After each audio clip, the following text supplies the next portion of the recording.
Hey guys, Happy New Year. It's the Emerging Educator, and I'm coming to you with the January edition of the Teaching Around the World tag, where several educators from around the country and different countries around the world collaborate and talk about what teaching is like in their neck of the woods.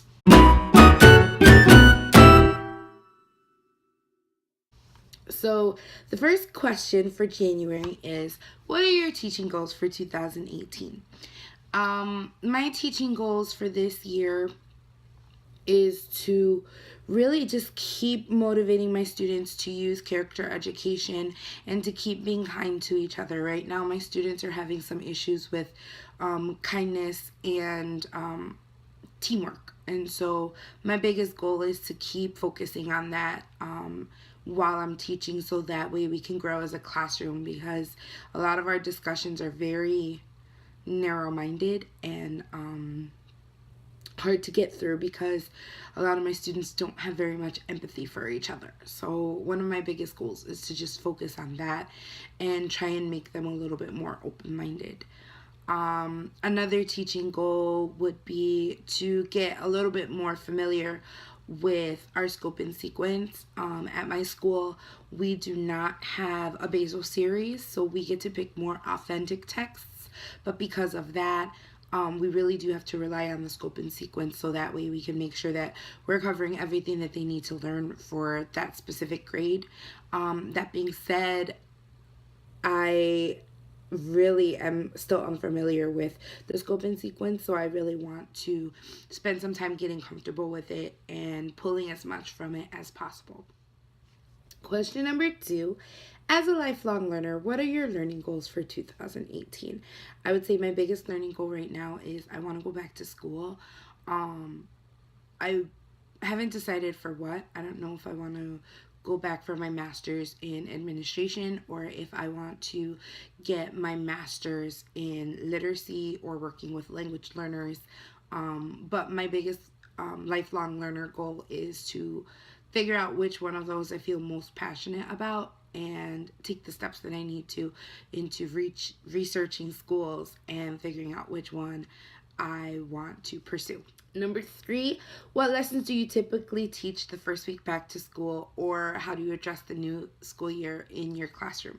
So honestly, the first week, actually the first few weeks we come back from winter break, I usually try and focus on our classroom procedures again, because it's been 2 weeks and more than likely some of the kids will start to forget a lot of the procedures or think that I will be a little bit more lenient and lax on following our school and classroom procedures. And so I like to focus a lot of time the first couple weeks re-practicing those procedures. I like to think of it as starting the school year all over again. So if they're loud headed to library, we're going to go back and we're going to try it again. If they're not lining up in the way that it is expected in our classroom, we'll sit down and we'll try it again. So really focusing on those back to school procedures that we spent so much time learning in the fall.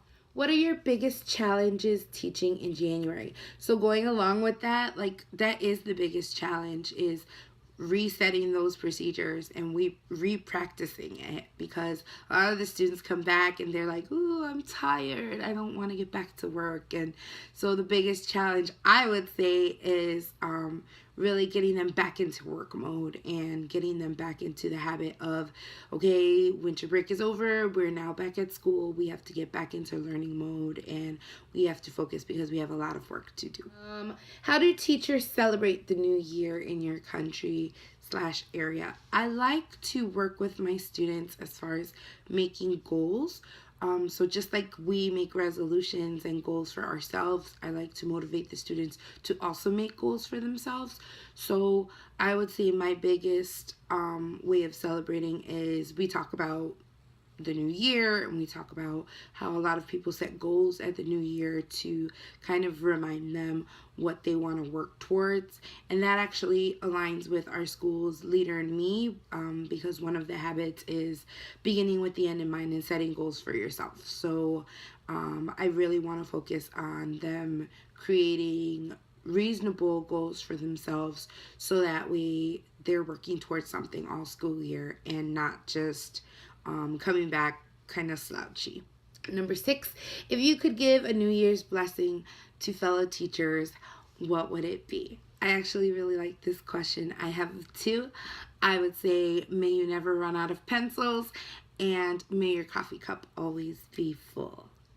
All right, so there you have it.